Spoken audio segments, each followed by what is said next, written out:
Salut à toutes et à tous! Donc, on continue dans notre chapitre sur les vecteurs. Puis maintenant, qu'est-ce qu'on va faire? C'est qu'on va tranquillement passer de la version géométrique d'un vecteur dans R2 ou dans R3, donc dans le plan cartésien ou dans l'espace euclidien tridimensionnel, à la version algébrique. Donc, on va vraiment là, apprendre à calculer les choses avec des chiffres.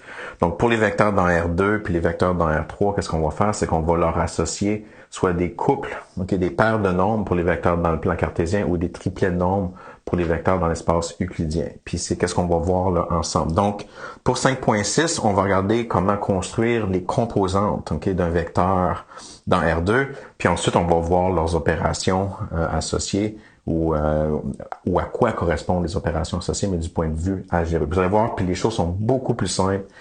Une fois qu'on a les composantes d'un vecteur, faire une addition, une soustraction ou un produit scalaire, c'est pas la mer à boire. Là. Donc ici, ma première définition, donc à 5.6, c'est la construction des composantes d'un vecteur dans R2. Donc on a un vecteur V, dans le plan cartésien.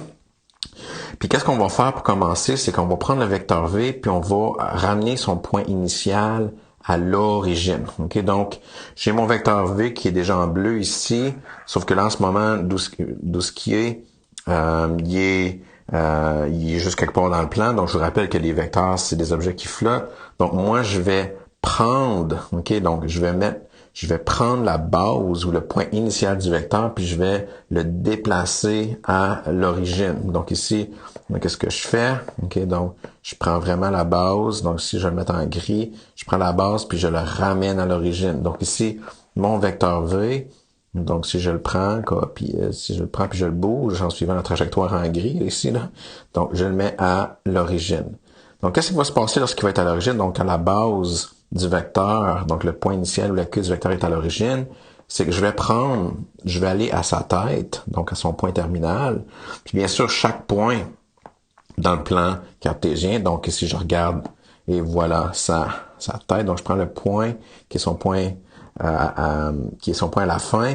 Puis bien sûr, ce point-là a des coordonnées X puis des coordonnées Y. Donc, la coordonnée X, donc je prends mon point puis je regarde, boum, là, je regarde sa coordonnée X puis sa coordonnée Y correspondante. La coordonnée X puis coordonnée, donc excusez, genre, dans la misère. Donc ici, là, vous voyez, là, donc vous voyez la coordonnée X, c'est qu'est-ce que je vais appeler V1, puis la coordonnée Y de ce point-là, c'est qu'est-ce que je vais appeler V2, puis ces coordonnées-là, V1 et V2 respectivement, les coordonnées du point là envers V1 et V2 respectivement, mais ça va devenir les composantes du vecteur. Donc, pour chaque vecteur, on obtient une paire de nombres lorsqu'on ramène la queue du vecteur à l'origine, la position de la tête, les coordonnées de la position de la tête du point terminal deviennent les composantes du vecteur. Donc ici, pour chaque vecteur V, on a une seule paire de nombres V1, V2. Donc, c'est ce qu'on appelle les composantes du vecteur V. Donc, maintenant, qu'est-ce qui est intéressant, une fois qu'on a les composantes de vecteurs dans R2, c'est qu'on peut tout refaire ce qu'on a déjà fait en géométrie, mais on peut le faire de façon algébrique.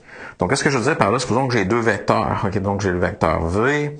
Donc, si j'ai mon vecteur V, puis j'ai mon vecteur W, donc deux vecteurs, la première chose qu'on a faite ensemble avec V et W, c'est qu'on a checké quand est-ce que ces vecteurs-là sont égaux. Mais bien sûr, si vous avez deux vecteurs qui sont égaux, donc de même longueur, de même direction, si vous ramenez leur queue à l'origine, bien, les points terminaux vont être au même endroit, donc ces deux points-là vont les mêmes coordonnées, donc les vecteurs correspondants vont les mêmes composantes. Donc, deux vecteurs sont égaux si et seulement si leurs coordonnées X sont les mêmes, donc si V1 est égal à W1, et leurs coordonnées Y sont les mêmes, donc V2 est égal à W2.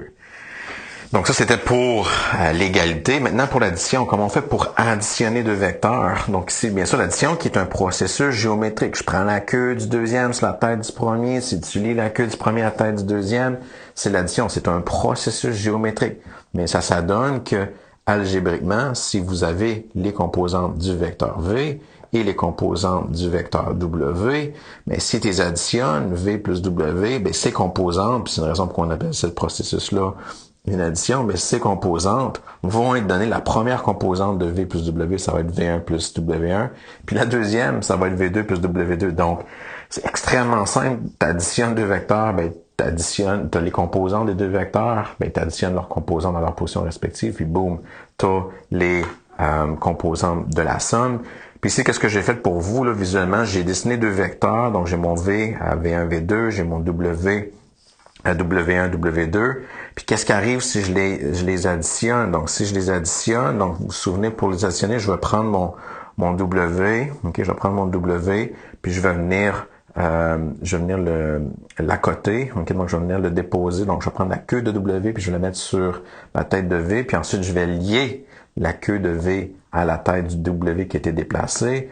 Donc ici, qu'est-ce qui va arriver? Donc si je bouge W, puis je regarde la somme, donc je bouge le vecteur W en rouge, puis je vais ensuite lier le tout.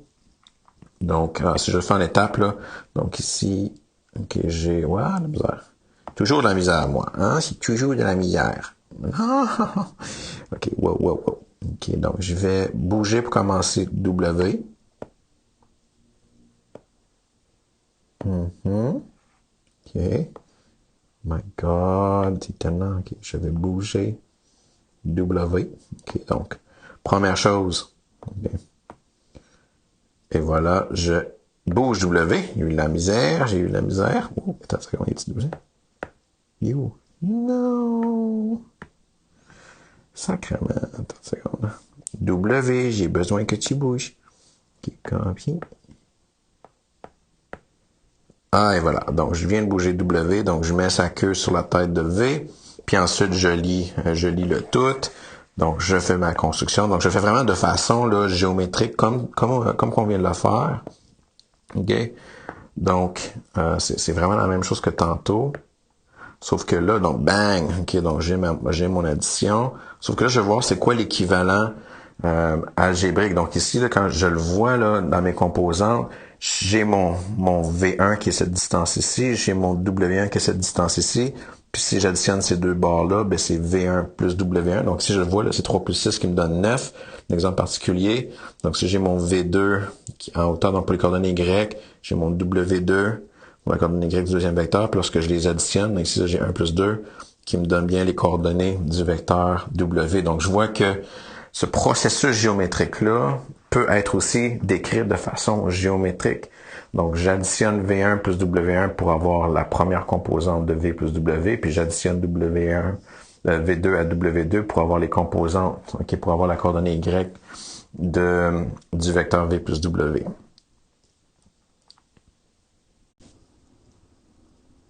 Donc, pour la prochaine opération, multiplication par un scalaire, donc si on commence avec un vecteur V, ok, dont les composantes sont V1, V2, et un scalaire K, puis qu'on multiplie le scalaire K par le vecteur V, mais ça va être la même chose que multiplier les composantes, chacune des composantes, par K. Donc, K fois V va être égal à KV1, KV2. Puis encore une fois, je vais juste vous montrer visuellement pourquoi que ça marche bien avec un exemple.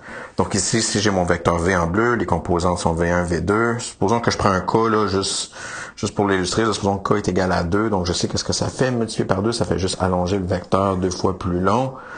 Donc si je dessine un vecteur qui est 2 fois plus long, qu'est-ce que je vais obtenir?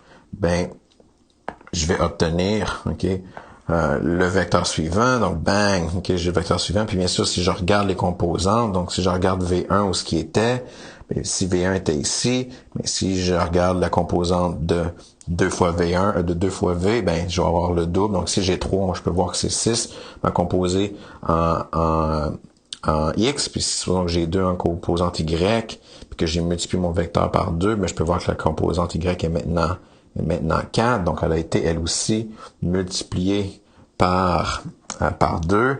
Donc c'est normal que les composantes deviennent KV1 pour la composante X, puis KV2 pour la composante Y en général. Donc faisons un exemple avec des chiffres. Okay, donc supposons qu'on a deux vecteurs dans R2. Supposons que V, c'est le vecteur 1, moins 2, et W, c'est le vecteur 7, 6. Qu'est-ce qui arrive si je fais, par exemple, pour commencer, V plus W. Okay, donc, si je prends V plus W, donc si je fais le premier exemple, V plus W, donc j'écris V plus W. Donc, bien sûr, je prends les premières composantes ensemble. Donc, j'ai 1 plus 7 pour la première composante de la somme. Puis, je prends moins 2 plus 6 pour la deuxième composante, la coordonnée Y, composante Y. Donc, ici, 1 plus 7, ça me donne bien sûr 8. Et moins 2 plus 6, ça me donne 4. Donc, c'est relativement élémentaire. Tu additionnes dans les composantes respectives. Mon deuxième exemple, qu'est-ce qui arrive si je fais 4 multiplié par V, donc un point du scalaire. Donc, j'ai 4 fois V, donc j'entre le 4 à l'intérieur, donc j'ai 4 fois 1 pour la composante X, puis j'ai 4 fois moins 2 pour la composante Y, qui donne 4 et moins 8. Et j'ai ma multiplication par un scalaire. Donc ici, j'ai pas besoin de dessiner puis de stretcher par 4, juste en multipliant les composantes par 4, j'ai les composantes du vecteur 4V.